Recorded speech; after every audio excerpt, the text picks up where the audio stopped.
मेरा नाम बिलाल है और मैं आज आपको एक ऐसी जगह की कहानी सुनाने जा रहा हूँ जहाँ मैं कभी मालिक नहीं बना, सिर्फ एक मेहमान रहा हूँ। एक पुरानी हवेली 65 एकड़ के जंगल और खेतों के बीच खड़ी, जहाँ रात को इतना सन्नाटा छा जाता है कि आपकी सांसें भी सुनाई देने लगती हैं। लेकिन ये सन्नाटा खामोश नहीं होता, यहाँ कुछ सदियों से रहता है। फुटस्टेप्स जो कभी रुकते नहीं, दरवाजे जो खुद बंद होते हैं और एक सिगरेट की पुरानी महक जो आज भी हवा में घुलती है। क्या आप हिम्मत करके सुनना चाहते हो कि 3 पीढ़ियों ने इस घर में क्या झेला और अब भी जी रहे हैं? मेरा नाम बिलाल है और मैं बहावलपुर के नवाही इलाके का रहने वाला हूँ। ये इलाका शहर की हलचल से दूर, जहाँ चारों तरफ फैले हुए खेत और जंगल हैं और रातें इतनी अंधेरी होती हैं कि लगता है जैसे दुनिया की सारी रोशनी कहीं गुम हो गई हो। यहाँ की हवा में एक पुरानी सी महक है, मिट्टी की, पेड़ों की और कभी कभी कुछ ऐसा जो समझ में नहीं आता, जैसे सदियों पुरानी सांसें। आज जो कहानी मैं सुना रहा हूँ वो किसी एक शख्स की नहीं बल्कि 3 पीढ़ियों की है, मेरे परदादा से शुरू होकर अब तक। ये कहानी एक पुरानी हवेली की है जो हमारे परिवार के पास लगभग 100 साल से है। ये सिर्फ एक मकान नहीं बल्कि 65 एकड़ जमीन पर फैले हुए फार्म हाउस जैसा मैंशन है, शहर से बहुत दूर, जहाँ कोई दूसरा घर नजर नहीं आता। रात को वहाँ खड़े होकर देखो तो ऐसा लगता है जैसे दुनिया खत्म हो गई हो, सिर्फ अंधेरा और सन्नाटा। ये हवेली 1880 में बनी थी, पत्थर की नींव पर। बाद में 1940 और 1980 में ईंटों से मजबूत की गई। हमारे परिवार ने इसे खरीदा, लेकिन कभी भी हम इसके मालिक नहीं लगे। हम सिर्फ मेहमान जैसे रहते आए हैं, क्योंकि ये जगह 100 सालों से जिन्नों की है। 3 पीढ़ियों ने यहाँ रहते हुए पैरानॉर्मल एक्टिविटीज फेस की हैं। फुटस्टेप्स, दरवाजे खुद बंद होना, लाइट्स ऑन ऑफ, चीजें उड़ना और कभी कभी डायरेक्ट इंटरैक्शन, जैसे किसी ने हाथ लगाया हो। ये कहानी एक पुरानी हवेली की है जो हमारे परिवार के पास लगभग 100 साल से है। ये सिर्फ एक मकान नहीं बल्कि 65 एकड़ जमीन पर फैले हुए फार्म हाउस जैसा मैंशन है, शहर से बहुत दूर, जहाँ कोई दूसरा घर नजर नहीं आता। रात को वहाँ खड़े होकर देखो तो ऐसा लगता है जैसे दुनिया खत्म हो गई हो, सिर्फ अंधेरा और सन्नाटा। ये हवेली 1880 में बनी थी, पत्थर की नींव पर। बाद में 1940 और 1980 में ईंटों से मजबूत की गई। हमारे परिवार ने इसे खरीदा, लेकिन कभी भी हम इसके मालिक नहीं लगे। हम सिर्फ मेहमान जैसे रहते आए हैं, क्योंकि ये जगह 100 सालों से जिन्नों की है। 3 पीढ़ियों ने यहाँ रहते हुए पैरानॉर्मल एक्टिविटीज फेस की हैं। फुटस्टेप्स, दरवाजे खुद बंद होना, लाइट्स ऑन ऑफ, चीजें उड़ना और कभी कभी डायरेक्ट इंटरैक्शन, जैसे किसी ने हाथ लगाया हो।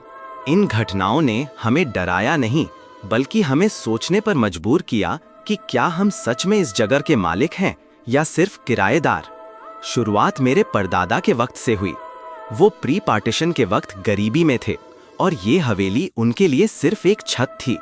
वो अजीब आवाजें सुनते थे, रात में ऊपरी फ्लोर पर भारी बूट्स की थपथप, दरवाजे अपने आप खुलना बंद होना। लेकिन भूख और मजबूरी ने उन्हें इग्नोर करने पर मजबूर किया। उनकी बीवी और बच्चे भी महसूस करते थे।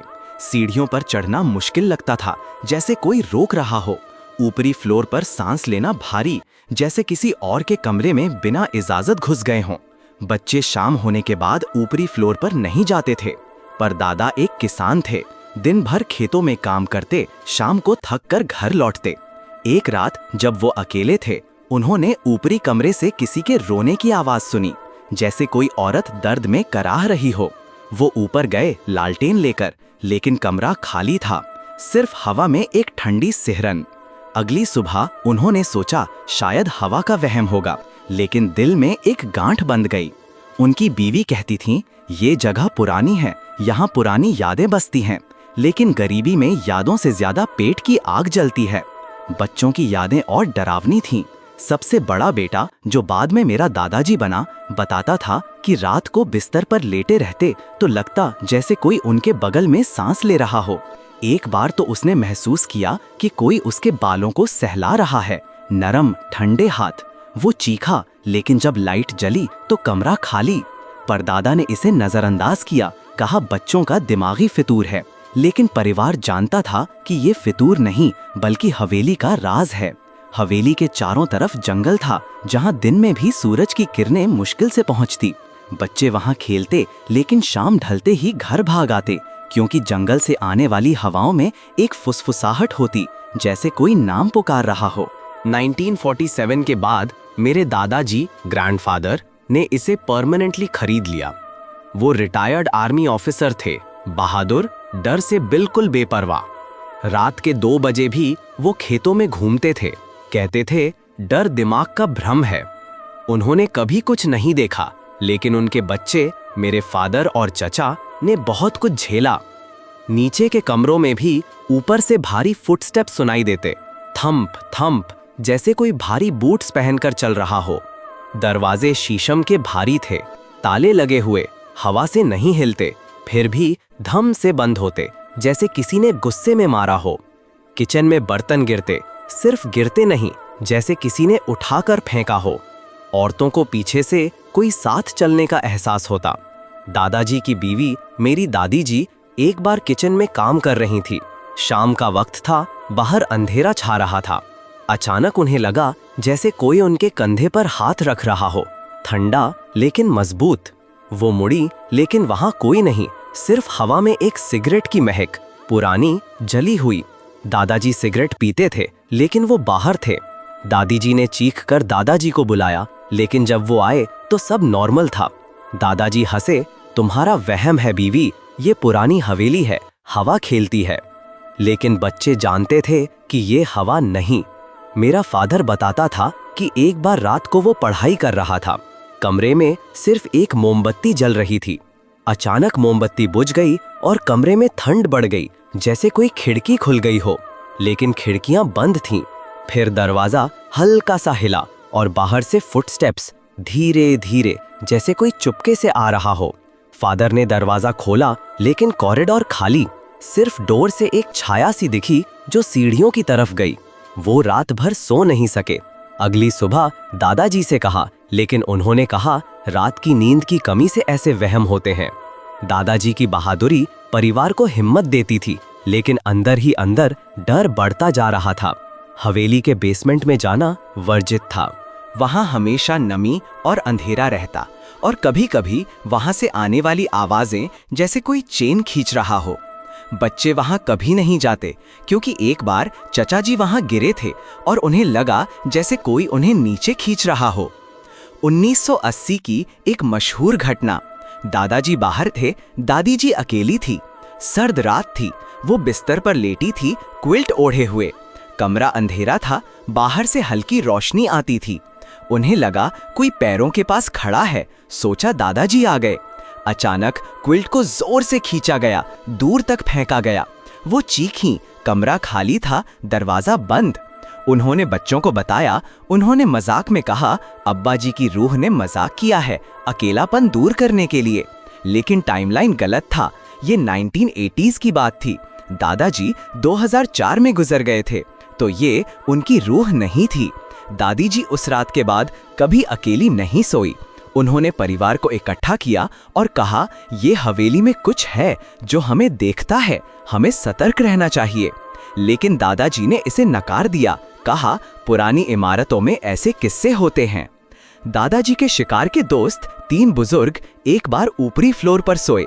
रात में पैसेज में बूट्स की आवाज, दरवाजे का हैंडल घूमना, दरवाजा खोला तो कुछ नहीं, फिर से आवाजें, सिगरेट की ताजा बू, वो बी लोकल ब्रांड जो दादाजी पीते थे, लेकिन वो बहुत पहले गुजर चुके थे। कोई खून खराबा नहीं हुआ था हवेली में, कोई मर्डर नहीं, फिर भी ये एंटिटी थी। उन दोस्तों ने अगली सुबह दादाजी से कहा, ये जगह साफ नहीं, यहाँ कुछ बसता है। दादाजी हंसे, लेकिन अंदर से वो भी सोचने लगे। उस रात के बाद उन्होंने ऊपरी फ्लोर पर मेहमानों को नहीं ठहराया। 2004 में दादाजी की डेथ हुई। उनके जाने के बाद जैसे दीवार टूट गई, सप्रेस्ड एक्टिविटीज बाहर आने लगी। दादी जी ने देखा ऊपरी रूम्स में लाइट्स अपने आप जल रही हैं रात को, जैसे कोई पार्टी हो रही हो। वायरिंग चेक की, ब्रेकर्स हटा दिए, फिर भी लाइट्स ऑन। इलेक्ट्रिशियन बोला स्विचेस फिजिकली ऑन होने चाहिए। किचन लाइट्स भी ऐसे ही। दादी जी अब डरने लगी। वो कहती तुम्हारे दादाजी यहाँ थे तो ये शांत था, अब जाग गया है। परिवार ने मौलवी को बुलाया, लेकिन वो बोला ये जिन है, पुराना, इसे निकालना मुश्किल। दादी जी ने कुरान पढ़ना शुरू किया, लेकिन एक्टिविटीज जारी रहीं। एक रात दादी जी को लगा कोई उनके बिस्तर के नीचे से खरखराहट कर रहा हो, जैसे नाखूनों से फर्श खोद रहा हो। वो उठी, लेकिन कुछ नहीं, सिर्फ ठंडी हवा। 2015 में दादी जी भी गुजर गईं। हवेली बंद हो गई, 10 साल खाली रही। एंटिटी को शांति मिली, लेकिन 2025 में ये खत्म हुई। मेरे चाचा की बेटी साइमा और उसका शौहर अहमद आईटी कंसल्टेंट वहां शिफ्ट हुए। शांति चाहिए थी। मैंने वॉर्न किया, ये घर खाली नहीं, यहाँ सदियों से कुछ रहता है। अहमद मॉडर्न था, हंसा, घोस्ट्स नहीं मारते, एडजस्ट कर लेंगे। उन्होंने 2 डॉग्स लाए, टाइगर पॉइंटर हाउंड मिक्स और मैक्स गार्ड डॉग। साइमा उत्साहित थी, कहती ये जगह कितनी खूबसूरत है, पुरानी लेकिन मजबूत। लेकिन मुझे पता था भी खूबसूरती के पीछे अंधेरा छुपा है। सितंबर 2025 शुरुआत। बेडरूम डोर रात को बंद होता, क्लिक, 10 मिनट बाद खुद खुल जाता। टाइगर डार्क कॉरिडोर की तरफ भौंकता। अहमद टॉर्च मारकर देखता, कुछ नहीं। ऊपरी फ्लोर पर शूज की थप-थप। अहमद सोचा चोर, गन लेकर गया, खाली। किचन में दीवार से घुट-थक आवाजें, डॉग्स ग्राउल। फ्यूमिगेशन की, रैट्स सोचा, आवाजें रुक गईं। लेकिन साइमा को एहसास होने लगा कि ये रैट्स नहीं। वो कहती अहमद ये जगह जीवित है। अहमद हंसता, तुम्हारी इमेजिनेशन है। लेकिन डॉग्स की आंखों में डर साफ दिखता था। टाइगर रात भर जागता, कॉरिडोर की तरफ देखता, जैसे कोई अदृश्य दुश्मन हो। October, game of locks. Lounge door unlock छोड़कर बाहर गए, वापस आए तो बंद, बार बार। एक रात डिनर से वापस आए तो बैक डोर खुला, डबल लॉक्ड था। डॉग्स डर के मारे हडल। किचन ड्रॉअर्स और कबर्ड सब खुले, यूटेंसिल्स सही जगह, लेकिन सब ओपन, जैसे किसी ने सिस्टमैटिकली किया हो। साइमा चीखी, ये किसने किया? अहमद ने चेक किया, कोई ब्रेक इन नहीं। वो बोला शायद हवा, लेकिन दिल में शक था। उस रात वे सो नहीं सके। सुबह साइमा ने मुझे फोन किया, अंकल आप सही थे, यहाँ कुछ है। मैंने कहा सब्र करो, इग्नोर करो, लेकिन इग्नोर करना मुश्किल था। हवेली के कॉरिडोर्स लंबे थे और रात में वे और लंबे लगते, जैसे अंतहीन। नवंबर, डॉग्स ज्यादा रिएक्टिव। टाइगर किचन वॉल की तरफ देखता, ग्राउल, एयर पर लंज। मैक्स स्टेयर्स गार्ड करता रात भर, सोता नहीं, आंखें डर से भरी। रात में 10 बार उठना पड़ता भौंकने से। अहमद अब परेशान था। वो कहता ये डॉग्स पागल हो गए हैं, लेकिन साइमा जानती थी कि डॉग्स सेंस करते हैं जो हम नहीं। एक रात बच्चे टीवी देख रहे थे, अचानक टीवी बंद हो गया। पावर थी लेकिन स्क्रीन ब्लैक। फिर ऊपर से फुटस्टेप्स, तेज, जैसे कोई भाग रहा हो। बच्चे डर गए। साइमा ने उन्हें गोद में लिया। अहमद ऊपर गया, लेकिन कुछ नहीं, सिर्फ ठंडी हवा और सिगरेट की महक, वही पुरानी। दिसंबर 2025, सर्दियों की सबसे बुरी रात। 8 PM normal dinner. Saima table पर लैपटॉप, बच्चे टीवी देख रहे, अहमद माइक्रोवेव में सूप गर्म कर रहा, बैक था। अचानक माइक्रोवेव में धमाका, जैसे बॉम्ब। बुचर नाइफ स्टैंड से गिर गया। स्टील स्पून लेफ्ट से उड़कर अहमद की पीठ पर लगी। रेड मार्क, दर्द। अगर नाइफ लगता तो खून बह सकता था। डिनर खत्म। साइमा बोली बस ये हमें मार डालेगा। बच्चे रो रहे थे, डॉग्स भौंक रहे। अहमद अब विश्वास करने लगा। उसने कहा हमें हेल्प चाहिए। अहमद ने पैरानॉर्मल टीम बुलाई, इंजीनियर्स और एनालिस्ट्स। 3 हफ्ते इन्वेस्टिगेट। सेंसर्स से 3 AM ऊपरी फ्लोर पर बूट्स फुटस्टेप्स, जानवर जैसी चीखें। दरवाजे खुद खुल बंद, ऑडियो पर, कैमरा पर नहीं दिखता। Residual energy. कॉरिडोर में वाइट ऑब। आगे आया, रुका, सर्कल किया, सीलिंग में गया। टेम्परेचर 10 डिग्री गिर गया सडनली। टीम ने रिपोर्ट दी, ये इंसानी रूह नहीं, 1930 से पहले इंसिडेंट्स।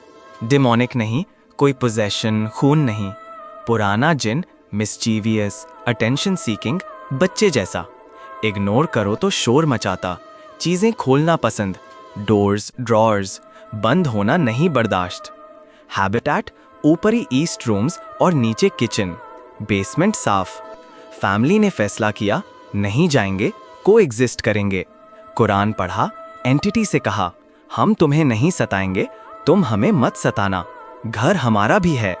उसके बाद अटैक्स रुक गए। अब सिर्फ ओकेजनल, दरवाजा खुल जाता, ऊपर पर चलना, ड्रॉर ओपन। साइमा बंद करती है और कहती बस करो।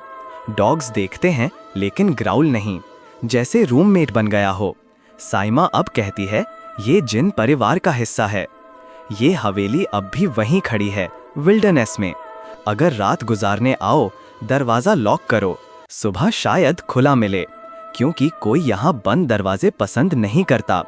इस कहानी से सीख, कुछ जगहें सिर्फ हमारी नहीं होती, वे सदियों की होती हैं। ये हवेली अब भी वहीं खड़ी है, विल्डरनेस के बीच।